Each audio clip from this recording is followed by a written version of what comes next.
Queridos hermanos, sean todos bienvenidos una vez más a Refugio en Dios, un espacio donde buscamos profundizar juntos en la palabra de Dios, fortalecer nuestra fe y preparar nuestro corazón para el encuentro definitivo con el Señor. Que el Espíritu Santo ilumine nuestra mente mientras reflexionamos sobre un tema que ha despertado preguntas en millones de personas a lo largo de la historia. Hoy quiero invitarlos a escuchar esta enseñanza con mucha atención, pero también con serenidad. Les pido que permanezcan conmigo hasta el final, porque este no será un mensaje basado en especulaciones, en historias populares o en afirmaciones sensacionalistas. Nuestro propósito será mirar este tema a la luz de la Sagrada Escritura y de la enseñanza cristiana, distinguiendo siempre aquello que Dios ha querido revelar de aquello que permanece envuelto en el misterio. Existe una idea profundamente arraigada en el corazón de muchos creyentes. Cuando pensamos en el momento de nuestra muerte, imaginamos que cerraremos los ojos en este mundo y al instante siguiente veremos a Jesucristo esperándonos con los brazos abiertos. Esa imagen ha consolado a innumerables familias, ha acompañado funerales y ha dado esperanza a quienes atraviesan el dolor de perder a un ser querido. Sin embargo, cuando abrimos la Biblia con atención, descubrimos que la realidad que presenta la palabra de Dios es más rica y profunda de lo que muchas veces imaginamos. La Escritura nos habla de la muerte como de un paso, de un encuentro, de una llamada de Dios y de una entrada en la eternidad. También nos ofrece diversos pasajes que nos ayudan a comprender que en ese tránsito Dios actúa mediante sus ángeles, sus mensajeros y su providencia. Pero, ¿qué ocurre exactamente en el instante en que el alma abandona el cuerpo? ¿Quién acompaña ese momento? ¿Qué revela realmente la Biblia y qué pertenece únicamente a interpretaciones o tradiciones populares? Estas preguntas han acompañado al ser humano desde el comienzo de la historia, y no son preguntas nacidas de la curiosidad, son preguntas que brotan del deseo profundo de comprender nuestro destino eterno, porque todos, sin excepción, un día atravesaremos esa puerta. Nadie puede evitar ese encuentro. Por eso vale la pena detenernos a escuchar lo que Dios mismo ha querido enseñarnos. Quiero hacerles una pregunta muy personal. Si hoy supieran con absoluta certeza que esta noche comparecerán ante el Señor, ¿estaría su corazón preparado? ¿Viven con la tranquilidad de quien procura caminar cada día en gracia de Dios? ¿O sienten que todavía hay asuntos pendientes, heridas sin sanar, pecados sin confesar o reconciliaciones que siguen esperando? Más allá de quién sea el primer ser que encontremos después de la muerte, existe una verdad mucho más importante. Lo decisivo no será nuestra imaginación sobre ese momento. Lo decisivo será cómo hemos vivido nuestra vida, porque el encuentro con la eternidad comienza mucho antes del último aliento. Comienza hoy, en cada decisión que tomamos, en cada acto de amor, en cada oración, en cada vez que elegimos seguir a Cristo. Durante esta reflexión recorreremos diversos pasajes de la Sagrada Escritura para comprender mejor este misterio.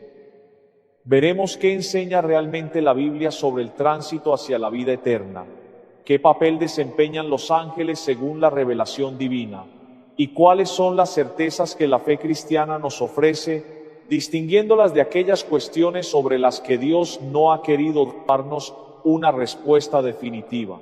No buscaremos alimentar el miedo. El miedo nunca acerca verdaderamente a Dios. Buscaremos la verdad, porque la verdad ilumina la conciencia.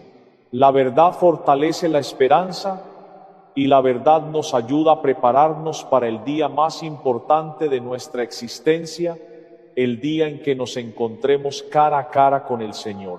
Así que los invito a permanecer conmigo hasta el final. Puede que algunas ideas que hemos escuchado durante años necesiten ser revisadas a la luz de la palabra de Dios. Puede que descubramos aspectos de nuestra fe que nunca antes habíamos considerado.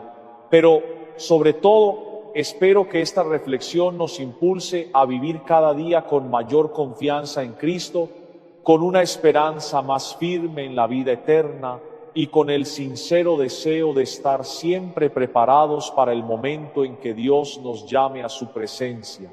Si están dispuestos a dejar por un momento a un lado las ideas que quizá han escuchado desde pequeños, si están dispuestos a permitir que sea la palabra de Dios la que ilumine este misterio, entonces los invito a recorrer conmigo este camino. No queremos creer simplemente aquello que resulta más consolador. Queremos conocer aquello que Dios ha querido revelarnos, porque una fe madura no se apoya únicamente en sentimientos, se apoya en la verdad, y descubrir esa verdad puede cambiar completamente nuestra manera de vivir el presente. Tal vez, cuando comprendamos mejor lo que sucede después del último aliento, también aprenderemos a valorar mucho más cada día que Dios todavía nos concede. Comencemos entonces por la primera gran pregunta: ¿qué sucede exactamente en el momento de la muerte? Detengámonos por un instante en ese momento que todos, sin excepción, viviremos algún día. Llega el instante en que el corazón deja de latir. Los pulmones exhalan el último aliento, los ojos se cierran, las fuerzas abandonan el cuerpo. Todo aquello que durante años parecía tan urgente, las preocupaciones, los proyectos, las riquezas, los reconocimientos humanos, las discusiones y las ambiciones, queda repentinamente atrás. En apenas un instante cambia por completo la perspectiva de la existencia. Aquello que el mundo consideraba indispensable pierde todo su peso y comienza la realidad para la cual fuimos creados desde el principio, la eternidad. Muchas personas imaginan que después de la muerte simplemente existe un largo silencio o una especie de inconsciencia. Otras piensan que el alma permanece vagando durante un tiempo sin saber hacia dónde dirigirse. Algunos incluso imaginan una espera indefinida hasta un momento lejano del futuro. Sin embargo, la Sagrada Escritura nos presenta una perspectiva diferente. La Biblia no describe con detalle cada instante de ese tránsito. No responde a todas nuestras preguntas, pero sí nos ofrece verdades fundamentales que iluminan este misterio. El libro del Eclesiastés afirma: el polvo vuelve a la tierra, como era, y el espíritu vuelve a Dios que lo dio. Eclesiastés 12:7. Qué hermosa enseñanza. Nuestro cuerpo, formado del polvo de la tierra, regresa a ella, pero nuestra alma no desaparece. No deja de existir, no se disuelve en el universo, no pierde su identidad, continúa viviendo delante de Dios. Desde los primeros siglos, la Iglesia ha enseñado que la persona humana posee un alma espiritual e inmortal llamada a comparecer ante el Señor después de la muerte. Esa es una de las grandes certezas de nuestra fe. La muerte no destruye a la persona, solo pone fin a su peregrinación terrena. También encontramos una enseñanza profundamente consoladora en las palabras que Jesús dirige al buen ladrón desde la cruz. Mientras ambos agonizaban, aquel hombre reconoció humildemente sus pecados y puso toda su confianza en Cristo. Entonces el Señor le respondió: en verdad te digo, hoy estarás conmigo en el paraíso. Lucas 23:43. Detengámonos un momento en esa palabra, hoy, no dentro de siglos, no después de una larga espera, no cuando termine la historia. Hoy, con esa promesa, Jesús nos revela que la muerte no constituye un vacío interminable. Es el paso hacia una nueva realidad. Sin embargo, aquí conviene hacer una precisión importante. Las Escrituras nos aseguran que el creyente está llamado a la comunión con Cristo, pero la Biblia no describe detalladamente cada circunstancia del tránsito entre esta vida y la presencia definitiva del Señor.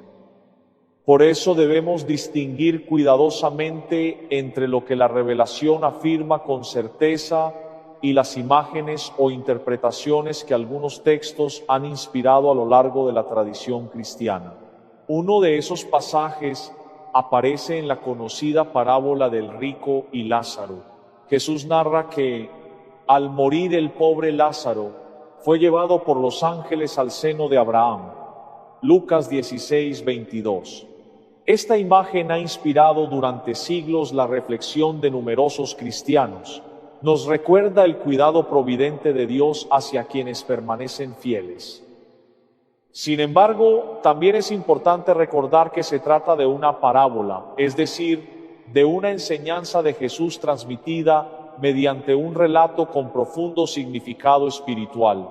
La Iglesia no la interpreta como una descripción exhaustiva de todos los detalles del más allá, sino como una revelación sobre la justicia de Dios, el destino eterno y la necesidad de la conversión. Aún así, este pasaje nos permite contemplar una verdad muy consoladora. Nunca estamos solos.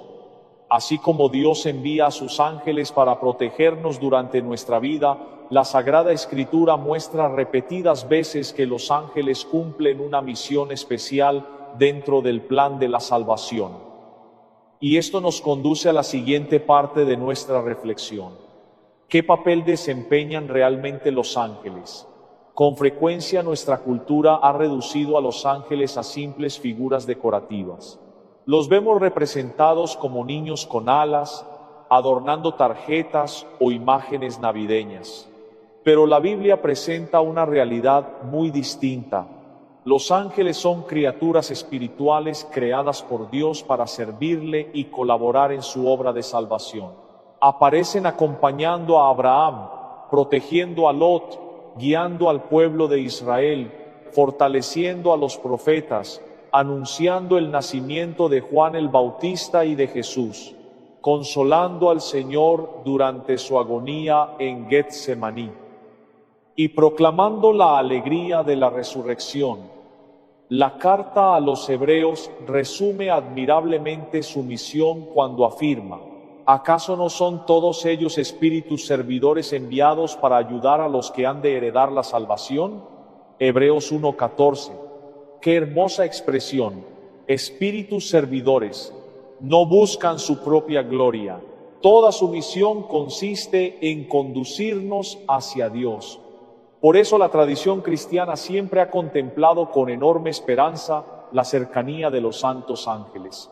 Ellos no sustituyen a Cristo, no ocupan el lugar del Salvador. Toda su existencia apunta únicamente hacia Él. Son servidores del Rey, mensajeros de su misericordia, instrumentos de su providencia. Cuando meditamos en estas verdades, desaparece poco a poco el miedo, porque comprendemos que la muerte del justo nunca queda abandonada al azar. Nuestra vida entera ha estado bajo la mirada amorosa del Padre, y también nuestro último paso permanece en sus manos. No conocemos todos los detalles de ese momento. La Biblia no pretende satisfacer nuestra curiosidad, pero sí quiere despertar nuestra confianza. El Dios que nos acompañó desde el primer instante de nuestra existencia jamás dejará solos a quienes ponen toda su esperanza en Él. Y esa certeza basta para llenar de paz el corazón del creyente mientras continúa caminando hacia la casa del Padre.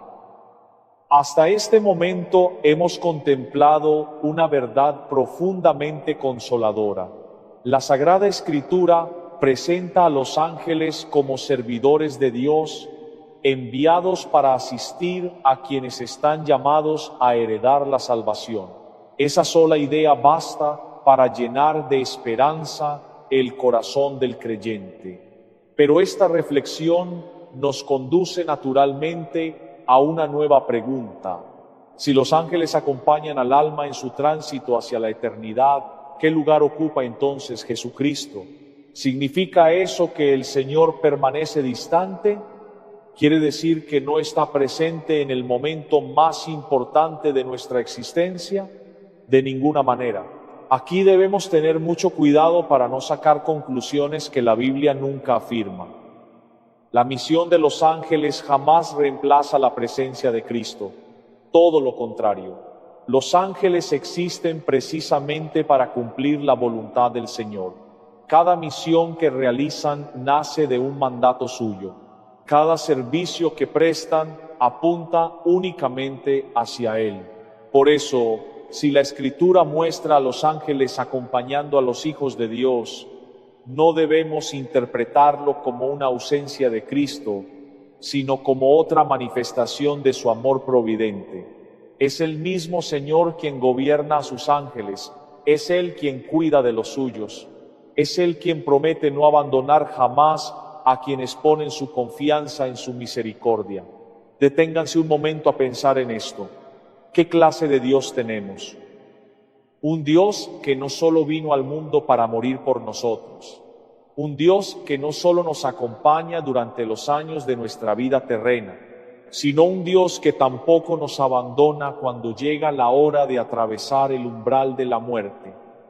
La muerte nunca sorprende a Dios, nunca toma al cielo desprevenido, nunca deja al creyente completamente solo. Qué inmensa paz produce contemplar esta verdad, porque quizá muchos de los que hoy escuchan esta reflexión sienten temor al pensar en ese último instante. Temen morir solos, temen el sufrimiento, temen lo desconocido. Sin embargo, la fe nos invita a mirar más allá del miedo.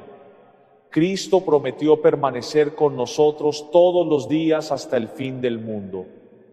Y esa promesa no termina cuando nuestro corazón deja de latir. Su amor es más fuerte que la muerte. Su fidelidad atraviesa incluso el umbral de la eternidad.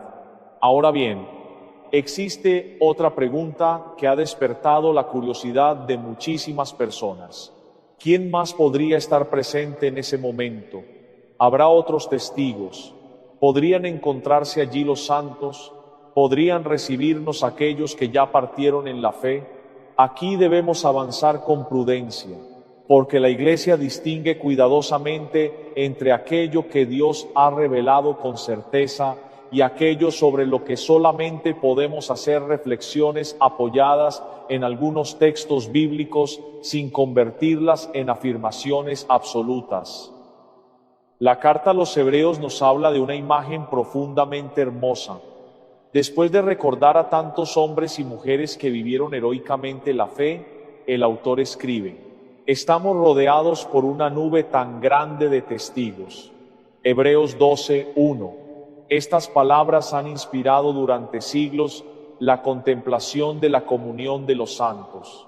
Nos recuerdan que quienes han llegado ya a la gloria no han desaparecido, viven en Cristo, pertenecen para siempre a la familia de Dios.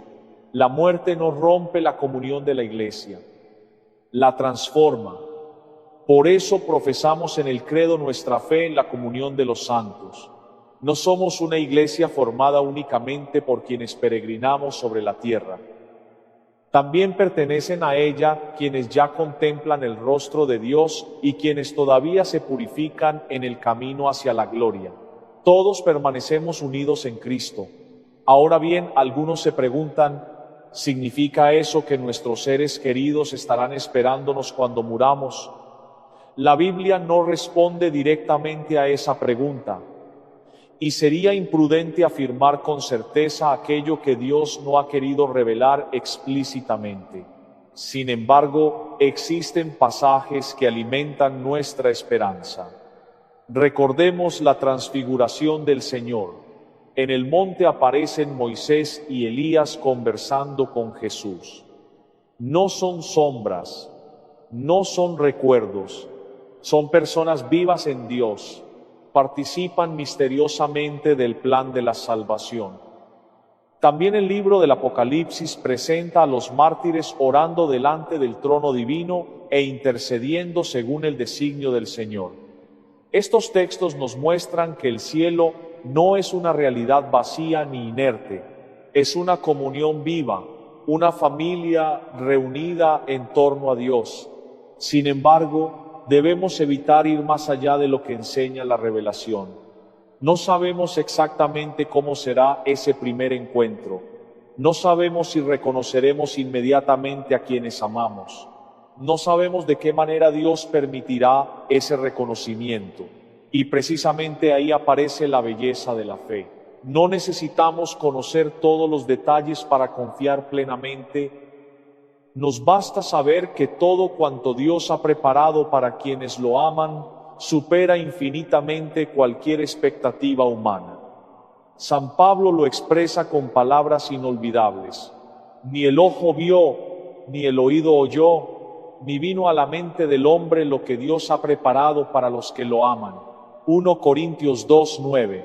Esa promesa sostiene nuestra esperanza, porque el cielo jamás será una decepción. Será el cumplimiento definitivo de todos los anhelos del corazón humano. Ahora bien, hermanos, existe otra realidad que no podemos silenciar.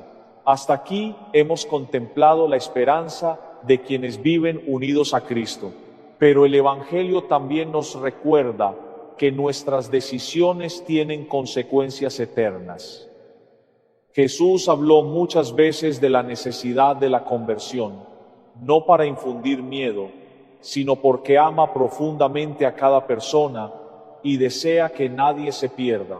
Por eso la Escritura presenta también una seria llamada a la responsabilidad. No todos responden del mismo modo a la gracia de Dios. No todas las personas aceptan su misericordia. Y esa verdad nos conduce a una reflexión que, aunque resulta exigente, forma parte del Evangelio.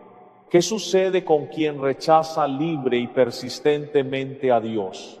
¿Existe realmente una diferencia entre el destino de quien muere reconciliado con el Señor y el de quien cierra su corazón hasta el final? En la siguiente parte de nuestra reflexión, contemplaremos precisamente esa enseñanza de Cristo. Lo haremos con respeto, con fidelidad a la doctrina de la Iglesia y recordando siempre que Dios quiere que todos los hombres se salven y lleguen al conocimiento de la verdad. 1 Timoteo 2:4. Porque hablar del juicio no significa olvidar la misericordia, significa comprender hasta qué punto es grande el amor de Dios, que durante toda nuestra vida nos llama incansablemente a volver a Él antes de que llegue el momento definitivo de nuestro encuentro con la eternidad. Hasta ahora hemos contemplado una de las imágenes más consoladoras que encontramos en la Sagrada Escritura: la certeza de que Dios nunca abandona a quienes ponen su confianza en Él. Hemos reflexionado sobre el ministerio de los ángeles y sobre la esperanza que sostiene el corazón del creyente. Pero la fidelidad al Evangelio nos obliga también a mirar la otra cara de esta realidad, porque Jesús nunca habló solamente del cielo, también habló del juicio, habló de la responsabilidad, habló de la necesidad de la conversión, no para sembrar desesperación, sino porque ama demasiado al ser humano como para ocultarle la verdad. Vivimos en una época en la que muchas personas prefieren pensar que, después de la muerte, todos alcanzarán exactamente el mismo destino, independientemente de cómo hayan vivido. Es una idea muy difundida, resulta cómoda, pero no corresponde plenamente con la enseñanza que encontramos en los Evangelios. Cristo nos habla constantemente de la inmensa misericordia del Padre. Sin embargo, también nos recuerda que esa misericordia pide una respuesta libre por parte del hombre. Dios nunca obliga a nadie a amarlo. Respeta profundamente nuestra libertad y precisamente por respetarla, también toma en serio las decisiones que cada uno adopta durante su vida. Volvamos nuevamente a la conocida parábola del rico y Lázaro. Es importante recordar una vez más que estamos ante una parábola, un relato mediante el cual Jesús comunica una enseñanza espiritual. No pretende describir todos los detalles del estado de las almas después de la muerte, sino revelar verdades esenciales sobre la conversión, la justicia y la responsabilidad delante de Dios. En ese relato encontramos un contraste profundamente impactante. Lázaro, aquel hombre pobre que había confiado en el Señor en medio del sufrimiento, es presentado como alguien que recibe consuelo. El hombre rico, por el contrario, descubre demasiado tarde las consecuencias de haber vivido con el corazón cerrado a Dios y al prójimo. No es la riqueza la que lo condena. La Iglesia jamás ha enseñado que poseer bienes materiales sea un pecado. Tampoco es la pobreza por sí sola la que salva. Lo decisivo es la orientación del corazón. Lázaro había puesto su esperanza en Dios. El rico había vivido encerrado en sí mismo. Uno aprendió a depender del Señor. El otro creyó bastarse a sí mismo, y esa diferencia marcó toda su existencia. Esta parábola constituye una llamada seria para cada uno de nosotros. Nos recuerda que nuestras decisiones poseen un peso eterno, que la indiferencia espiritual nunca es un asunto sin importancia, y que el tiempo para convertirnos es ahora, mientras todavía caminamos por esta tierra. La Biblia habla también del juicio de Dios, pero aquí conviene evitar imágenes que puedan llevarnos a conclusiones precipitadas. Algunos textos bíblicos presentan a los ángeles participando en la ejecución del juicio divino.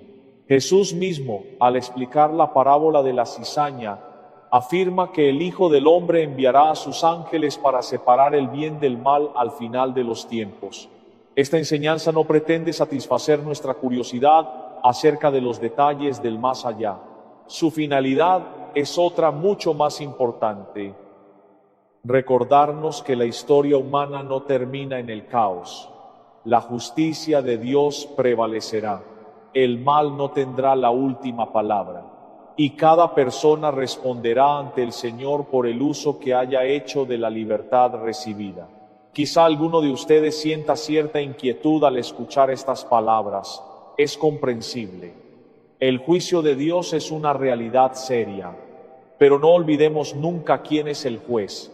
No compareceremos ante un juez indiferente, compareceremos ante Jesucristo, ante aquel que entregó su vida por nosotros, ante aquel que derramó su sangre para abrirnos las puertas de la salvación, ante aquel que hasta el último instante de nuestra existencia continúa ofreciéndonos su misericordia. Por eso el Evangelio nunca presenta el juicio separado de la esperanza. La llamada a la conversión siempre nace del amor. Dios desea que todos los hombres se salven. No quiere la condenación del pecador. Quiere que el pecador se convierta y viva. Sin embargo, también respeta la libertad de quien rechaza persistentemente su gracia. Y precisamente esa posibilidad hace tan urgente nuestra respuesta cotidiana al Evangelio. Todo esto nos conduce nuevamente a la gran pregunta con la que comenzamos esta reflexión: ¿cuándo nos encontraremos con Jesucristo? La respuesta de la fe es clara: todo ser humano comparecerá delante del Señor. San Pablo escribe a los cristianos de Corinto unas palabras que deberían acompañarnos cada día de nuestra vida. Todos debemos comparecer ante el tribunal de Cristo para que cada uno reciba según lo que hizo mientras vivía en el cuerpo, sea el bien o el mal. 2 Corintios 5:10. Detengámonos unos segundos en esta afirmación. No dice algunas personas, no dice solo los grandes pecadores. No dice únicamente los santos, dice todos, cada rey, cada gobernante, cada sacerdote, cada padre de familia, cada madre, cada joven, cada anciano, cada uno de nosotros comparecerá algún día ante Jesucristo, y ese encuentro será el más importante de toda nuestra existencia. Muchas personas sienten miedo cuando escuchan hablar del tribunal de Cristo, pero quienes procuran vivir unidos al Señor pueden contemplar ese momento con una esperanza profundamente serena. ¿Por qué? Porque el mismo Cristo que juzgará al mundo es el mismo Cristo que murió por nosotros en la cruz, el mismo que perdonó a Pedro después de su negación, el mismo que acogió al buen ladrón en sus últimos instantes, el mismo que nunca dejó de buscar a la oveja perdida. El juicio no consiste únicamente en la manifestación de la justicia. También será la manifestación perfecta de la verdad y de la misericordia de Dios. Por eso la gran pregunta no es simplemente, ¿cuándo veremos a Jesús? La verdadera pregunta es mucho más profunda. ¿Cómo queremos llegar a ese encuentro con un corazón reconciliado mediante la gracia, con una vida que, aún marcada por debilidades, aprendió a levantarse una y otra vez confiando en la misericordia divina, o con un corazón que decidió vivir de espaldas al Señor? Todavía estamos a tiempo. Cada nuevo amanecer es una oportunidad para volver a Dios. Cada confesión sincera abre nuevamente las puertas de la gracia. Cada Eucaristía fortalece nuestra amistad con Cristo. Cada acto de caridad transforma poco a poco nuestro corazón, y quizá esa sea la enseñanza más importante de toda esta reflexión. Prepararnos para la muerte no significa vivir obsesionados con ella, significa vivir tan cerca de Jesucristo que, cuando llegue el día de nuestro encuentro definitivo, podamos reconocer con alegría el rostro de aquel a quien hemos amado y seguido durante toda nuestra vida. Ya sea que te escolten ángeles o te arrojen al tormento, te encontrarás cara a cara con Jesús. Pero cuando el momento depende de tu condición espiritual, la Biblia señala al tribunal de Cristo, también llamado Bema. No se trata de castigo ni de un juzgado donde se lanzan acusaciones. Es un lugar de recompensa, donde Jesús evalúa nuestras vidas no para condenarnos, sino para premiarnos por lo que hicimos con la salvación que nos dio. Romanos 8:1 dice, ahora, pues, ninguna condenación hay para los que están en Cristo Jesús. Esa es la clave. Si estás en Cristo, tus pecados fueron juzgados en la cruz. Así que cuando lo veas, no será para enfrentarte a la ira, sino a la gloria, el amor, la alegría y la plenitud. Pero para quienes mueren sin Cristo, el encuentro es radicalmente diferente. Apocalipsis 20:11, 1-2 describe el juicio del gran trono blanco. Este es el lugar de la sentencia final. Se abren los libros, se examinan las obras, y si tu nombre no se encuentra en el libro de la vida, eres expulsado. No porque Dios quiera rechazarte, sino porque tú lo rechazaste a Él. Así que sí, verás a Jesús, pero no será el primer rostro que veas después de la muerte. En cambio, Él es quien te espera en el trono. Él es a quien te encuentras después de que tu alma ya ha sido recibida o rechazada.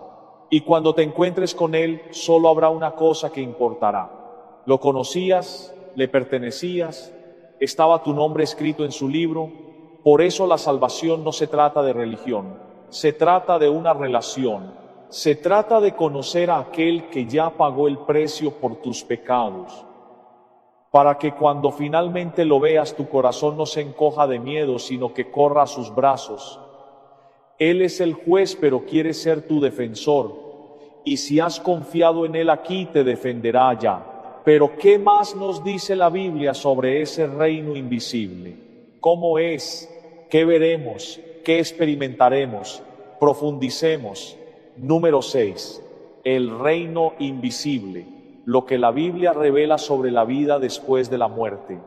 Durante siglos, la gente se ha preguntado, ¿qué hay al otro lado? ¿Qué veré? ¿Quién estará allí? ¿Qué se sentirá? Y aunque la Biblia no nos ofrece un recorrido completo por la vida después de la muerte, sí nos brinda atisbos, momentos en los que el cielo se revela y lo invisible se hace visible. Analicemos juntos algunos de esos momentos. En Apocalipsis 4, el apóstol Juan es llevado al reino celestial. Dice: miré y he aquí una puerta abierta en el cielo. ¿Y qué ve? Un trono, luz, truenos, adoración, seres angelicales, ancianos vestidos de blanco que claman: Santo, Santo, Santo es el Señor Dios Todopoderoso. No ve algo vago ni simbólico, ve la realidad, un reino espiritual más vivo que cualquier cosa en la tierra. Luego está Isaías 6. El profeta dice: vi al Señor sentado sobre un trono alto y sublime.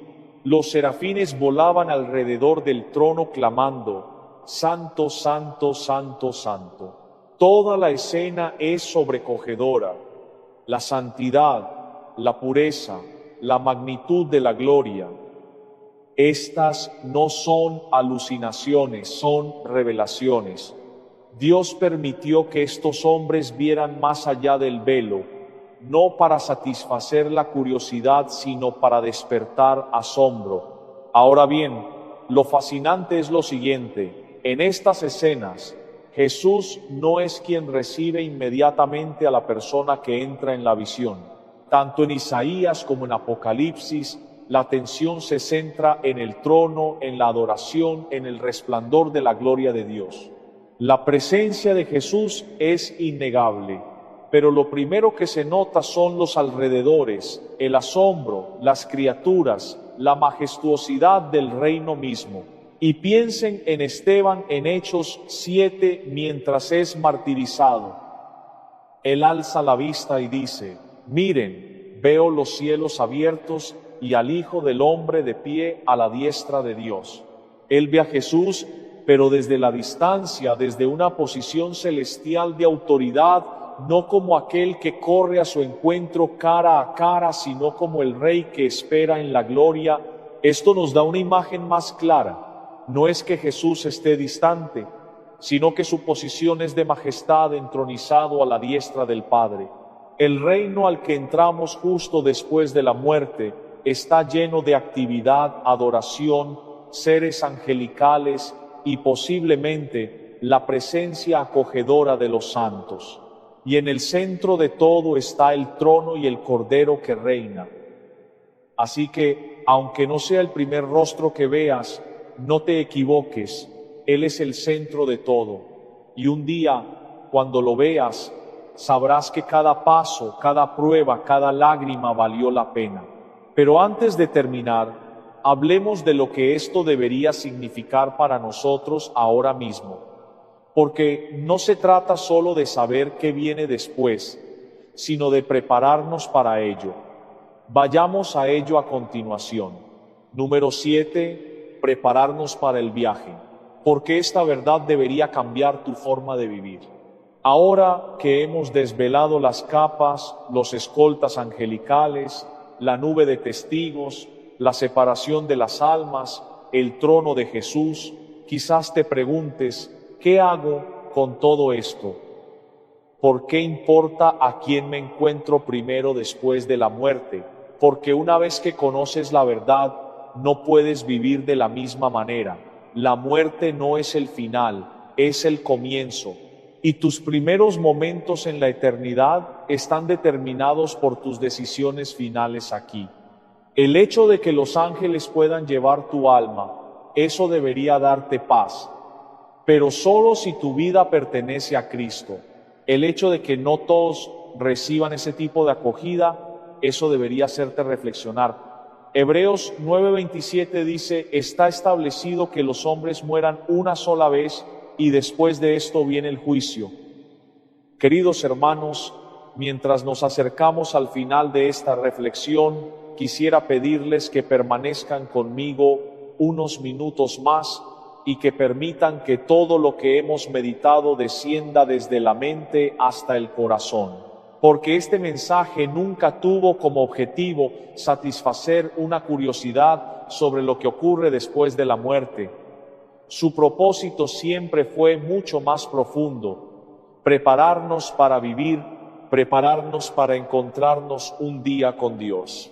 A lo largo de esta reflexión hemos descubierto que la Sagrada Escritura no nos invita a vivir obsesionados por los detalles del más allá, sino a vivir cada día con la mirada puesta en Cristo. Hay muchas cosas que permanecen envueltas en el misterio. No conocemos cada instante del tránsito hacia la eternidad. No sabemos exactamente cómo será ese primer momento después del último aliento, pero sí conocemos aquello que verdaderamente importa. Sabemos que Dios no abandona a quienes confían en Él. Sabemos que Cristo ha vencido definitivamente a la muerte. Sabemos que nuestra vida no termina en un sepulcro, y sabemos que cada persona comparecerá un día delante del Señor. Esa es la gran certeza de nuestra fe. Por eso la Iglesia nos recuerda constantemente que esta vida es un tiempo de gracia, un tiempo para amar, para convertirnos, para reconciliarnos con Dios, para aprender a vivir como verdaderos discípulos de Jesucristo. Después llegará la eternidad, y la eternidad no es una continuación indefinida de esta vida. Es el cumplimiento definitivo de las decisiones que libremente hemos tomado delante de Dios. La carta a los Hebreos lo expresa con enorme sobriedad cuando afirma que el hombre muere una sola vez y después viene el juicio. La Iglesia siempre ha rechazado la idea de múltiples vidas, de reencarnaciones sucesivas o de nuevas oportunidades para comenzar de nuevo una existencia terrena. No porque Dios sea poco misericordioso, sino porque la misericordia se nos ofrece precisamente ahora, hoy, mientras todavía podemos escuchar su voz, mientras todavía podemos responder a su llamada, mientras todavía podemos abrir el corazón a su gracia. Cada amanecer es una invitación de Dios. Cada confesión es una nueva oportunidad. Cada Eucaristía fortalece nuestra amistad con Cristo. Cada acto de caridad nos acerca un poco más al cielo. Por eso no conviene vivir posponiendo constantemente la conversión. Con frecuencia pensamos, mañana rezaré más, mañana cambiaré de vida, mañana me confesaré, mañana perdonaré. Pero nadie conoce el día ni la hora en que será llamado a la presencia del Señor. Y precisamente por eso el Evangelio nos invita a permanecer vigilantes. Permítanme utilizar una imagen muy sencilla. Cuando una persona va a emprender un viaje importante, prepara con cuidado todo lo necesario, verifica la documentación, organiza el equipaje, confirma la ruta, procura no dejar nada esencial para el último momento. ¿Cuánto más deberíamos preparar el viaje más importante de toda nuestra existencia? Porque un día dejaremos atrás nuestra casa, nuestros bienes, nuestros proyectos, nuestros títulos. Todo aquello que parecía tan importante desaparecerá. Solo permanecerá aquello que hicimos por amor a Dios y al prójimo. Solo permanecerá la fe. Solo permanecerá el amor, solo permanecerá la gracia con la que hayamos permitido que Cristo transforme nuestro corazón. Y aquí aparece una verdad profundamente consoladora. Quienes viven unidos al Señor no necesitan mirar la muerte con desesperación. El cristiano puede experimentar dolor, puede sentir incertidumbre, puede temer el sufrimiento físico, pero no necesita vivir esclavizado por el miedo a la muerte, porque sabe que Cristo ya ha recorrido ese camino antes que nosotros. Él descendió hasta la muerte, la venció con su resurrección y abrió para siempre las puertas de la vida eterna. Por eso nuestra esperanza no descansa en nuestras propias fuerzas, descansa en Jesucristo. Él es quien sostiene nuestra vida, Él es quien nos acompaña cada día. Él es quien fortalece nuestra fe mediante los sacramentos. Él es quien perdona nuestros pecados cuando acudimos humildemente a la confesión. Él es quien alimenta nuestra alma en la Eucaristía. Él es quien permanece con nosotros incluso cuando atravesamos el valle de la muerte. Quizá alguno de ustedes que escucha esta reflexión todavía no ha dado ese paso de confianza plena en el Señor, quizá hace mucho tiempo que se alejó de la iglesia, tal vez vive con heridas, dudas o pecados que pesan sobre su conciencia. Quiero decirles algo con todo mi corazón. Cristo nunca deja de llamar, nunca deja de esperar, nunca deja de ofrecer su misericordia, no importa cuánto tiempo hayan permanecido lejos. Siempre existe un camino de regreso mientras dura nuestra peregrinación en esta tierra. Tal vez hoy sea precisamente el día que Dios había preparado para ustedes, el día para volver a la oración, el día para reconciliarse con un familiar, el día para pedir perdón, el día para confesarse, el día para regresar a la Santa Misa. No desperdicien esa gracia, porque ningún paso dado hacia Cristo queda sin respuesta. Él siempre sale al encuentro de quien lo busca sinceramente. Y ahora quisiera volver a la pregunta con la que comenzamos esta reflexión. Si el primer ser que encontramos después de la muerte no fuera Jesucristo, sino alguno de sus ángeles enviados para cumplir su voluntad, ¿cambiaría eso el centro de nuestra esperanza? La respuesta es no, porque toda la esperanza cristiana tiene un único fundamento: Jesucristo.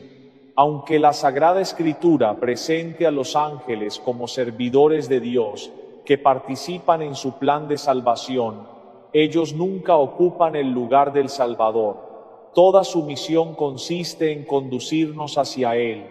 Toda su gloria refleja únicamente la gloria de Cristo. Todo su servicio apunta hacia el Señor. Al final de nuestro camino no esperamos simplemente un acontecimiento.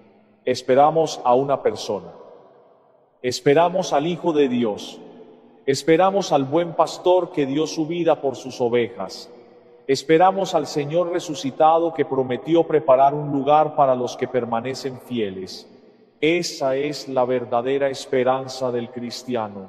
No una curiosidad sobre el más allá, sino la certeza de que el amor nos espera. Y cuando llegue ese día, quienes hayan procurado caminar cada jornada de la mano del Señor descubrirán que nunca estuvieron solos. Aquel que los sostuvo durante toda la vida será también quien los introduzca en la alegría eterna preparada desde la creación del mundo. Antes de despedirnos, quisiera pedirles un pequeño gesto. Si esta reflexión fortaleció su esperanza en la vida eterna, escriban en los comentarios una sencilla oración, por ejemplo: Señor Jesús, ayúdame a vivir cada día preparado para encontrarte. Quizá esa breve oración sea la palabra de esperanza que otra persona necesitaba leer hoy. Y si conocen a alguien que esté viviendo el dolor por la pérdida de un ser querido o que tenga preguntas sobre la vida eterna, compartan este mensaje con él. Tal vez Dios quiera servirse de esta reflexión para devolver la paz a un corazón que lleva mucho tiempo buscándola. Si todavía no forman parte de esta comunidad, los invito a suscribirse al Refugio en Dios y activar las notificaciones para seguir profundizando juntos en la riqueza de la fe católica, aprendiendo cada día a conocer más a Cristo y a prepararnos con esperanza para el encuentro definitivo con Él.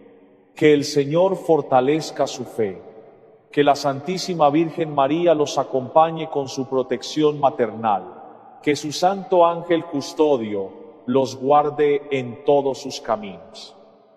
Y que cuando llegue el día en que el Señor los llame a su presencia, puedan escuchar con inmensa alegría aquellas palabras que todo corazón cristiano anhela oír: Ven, siervo bueno y fiel, entra en el gozo de tu Señor. En el nombre del Padre, y del Hijo, y del Espíritu Santo. Amén. Deja que esta verdad guíe tus prioridades. Deja que conmueva tu corazón. Deja que te despierte de la rutina.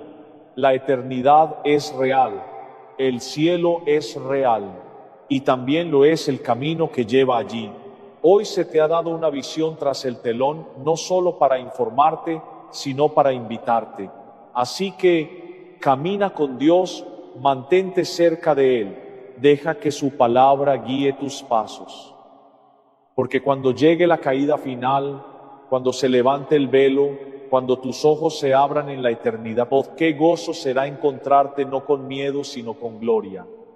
No estás solo, nunca lo estuviste, y si perteneces a Jesús, jamás lo estarás.